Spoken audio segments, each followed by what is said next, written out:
Bir күндө ушул бир жамааттын эли жан жабай коюп, бир шаарга, бир айылга жан жабай койгондон кийин жанагы ошол жамаат өздөрүнүн имамы менен айтышат экен, талаага чыгып ушундай намаз окуп, Алладан жан сурайлы дейт экен.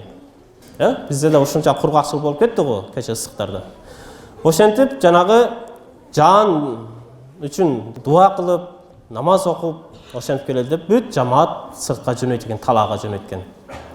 Жөнөгөндө кичинекей бир жаш жигит колуна чатырды көтөрүп жөнөйт экен. Бул деген жанагы жаш нарисе жаш жигиттин Аллага болгон ыйманы, ыйман деп ушуну айтсак болот экен да.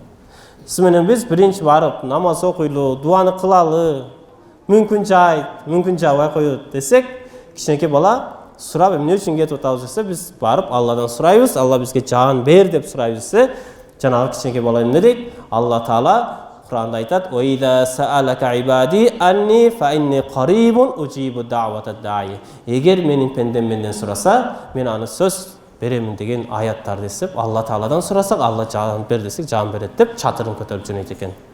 Бар дуа кылганыбызда жан жайт деп чатыр менен суу болбойн деп көтөрсө, сиз менен бизге окшогон намаз окуган инсандар эмне кылабыз? Дуаны кылып коюп үйгө келип тамашалап жатат экенбиз, качан жан болобу же болбойбу деп. Ата баласыны асманга көтөрүп эркелетсе дагы, жанагы бала эмне кылат?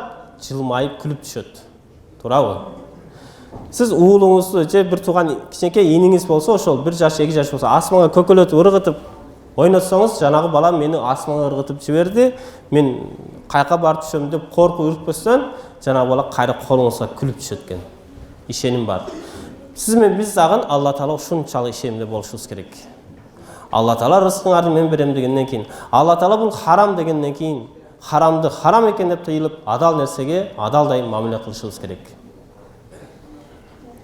Дагы адам баласы бул жашоодо ошол үмүт менен дагы жашашыбыз керек экен. Үмүт.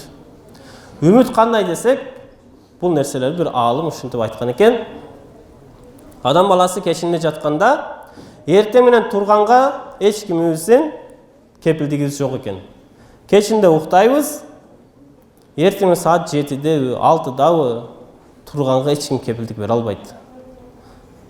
Бул атабыз уктап жатканда мен келип, эртең турасызбы десем, ооба дейт. Буйрса турамын дейт. Буйрса турамын деп үмүт менен жатат. Кепилдигиңиз барбы турганга десең, эч ким айта албайт, жок, кепилдигим жок дейт. Мүмкүн уктап ошол бойдо мен акыретке кетип калышым мүмкүн деген нерсе бар.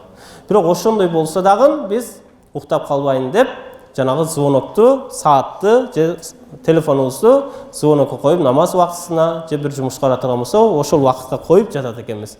Бул эмне? Бул ошол Аллага болгон бир үмүт. Иншалла мен турамын, ошол звонок болгондо мен ойгономун деген бир үмүт менен жатат экенбиз. Ошон үчүн сиз менен биз дагы ошол жашоодо үмүт дагы болуш керек экен. Ла тайас мин рахматилла, Алланын рахматыдан үмүтүңдү үзбө дейт. Ошондуктан сиз менен биз үмүтүбүздү үзбөстөн ушундай үмүт менен жашап, жанагы жаш баланын ыйманындай ушунча күчтүү ыйманга ээ болушубуз керек.